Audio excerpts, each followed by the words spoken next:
All right, guys. Today we got this is my cheat sheet for crown molding.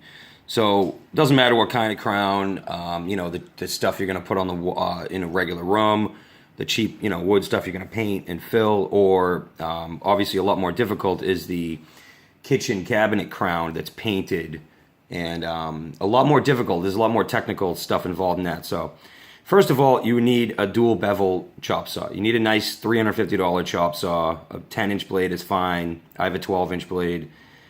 This is going to allow you to always cut into. You always have to cut. If you have a piece on the chop saw and you're going to cut flat cut, you always have to run the blade into the bottom finish. Your bottom finish cannot be on the back, or the saw is going to blow it out, and then it's going to fragment, like that. It's going to fragment on the bottom and ruin your finished piece. You have to cut into it. That's why you need a dual bevel, and obviously it makes it a lot easier when you're doing all your cuts instead of having to go like backwards and upside down or whatever the hell that you can do.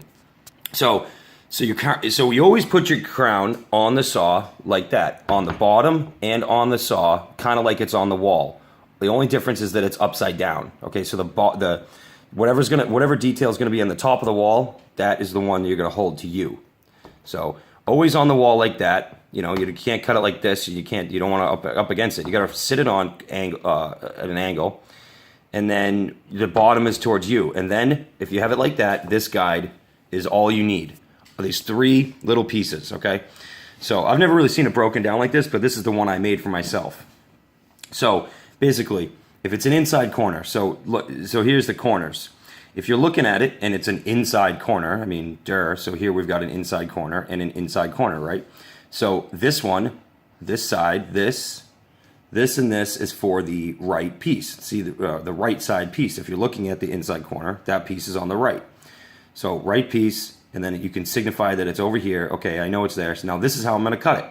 So again, you put it on the saw like this, upside down towards you. And this is how you tell which swing you're at. So you're obviously at this 45 instead of that 45.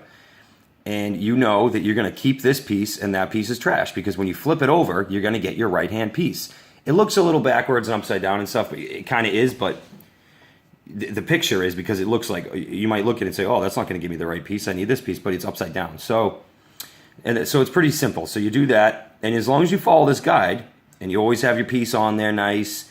Another tip is to put actually blue tape across the bottom of your saw, so you can always tell that you're at the right roll, like this. And that's like if you're doing a lot and you're trying to move quick, you don't have to check the back is all. You don't have to look at the back and make sure I'm flat on this side and that side, that I'm at this proper angle like that. You put some blue tape and then you can draw a line right where that perfect angle is, and then you just slam it to the line and you're fine. Oh, I just did a nice little rhyme there. So, okay, moving on, outside corner. So you're going to look at an outside corner. It looks like this or it looks like that. Now, obviously both are the same. I want the left-hand piece on this one. That one's going to give me the right-hand piece. So I move to my up directly above it. Now see how it's opposite from this one because it's an outside corner. It just is. So you still have your 45 here, but you're going to keep this piece and trash that piece instead. So you follow the guide, and then the inside 45s or 22s are, whatever. It's an inside 45, so it turns into 22s and a half.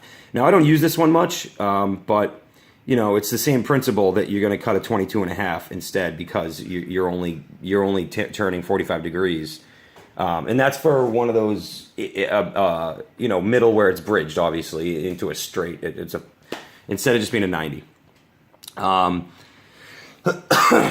then the way you do this, usually the way I do it is, if I have enough crown and I'm not worried about really, really, skimping on material, then I'll say, okay, well, I know my crown's this piece, say, is going to be like 15 inches. Okay, well, I'll cut a 20-inch piece, and then it'll just give me less material to work with, so I don't have to hold a massive board and try to make these cuts all perfect. So I have my piece, and I'm talking about like kitchen crown, because it's small pieces in kitchen crown. Whereas, kitchen cabinet crown, whereas on a wall, you're going to have all long pieces. But definitely the wall stuff is a lot easier to do. But if you follow the guide, it's pretty easy, and follow the tricks and steps. It's really nice work, because you can take your time and do it right. You don't have to rush. And the only thing is to not get frustrated. That's it, and shooting the crown and not cracking the shit out of it is another tricky thing. So you work in one direction and make sure they all fit together before you slam them together. You always hold the two pieces together and then fire one of them in. Never just go fire one piece, because then when you put another piece up to it, you don't know if it's going to fit. Because you always have to adjust them a tiny bit to get them to like lock into each other like nicely and make that the inside or the outside corner or whatever it is. So you always got to hold two pieces up together. So you kind of work like either it's left or right, and you cut two pieces and then you fire one, and then you cut another piece and you fire the other one, and you work it like you're reading a book. Always hold the two together so you can know where it's going to line up, So, all right, hope that makes it easier. The only thing is to not get frustrated and throw crown all over the in the backyard. Okay, see you.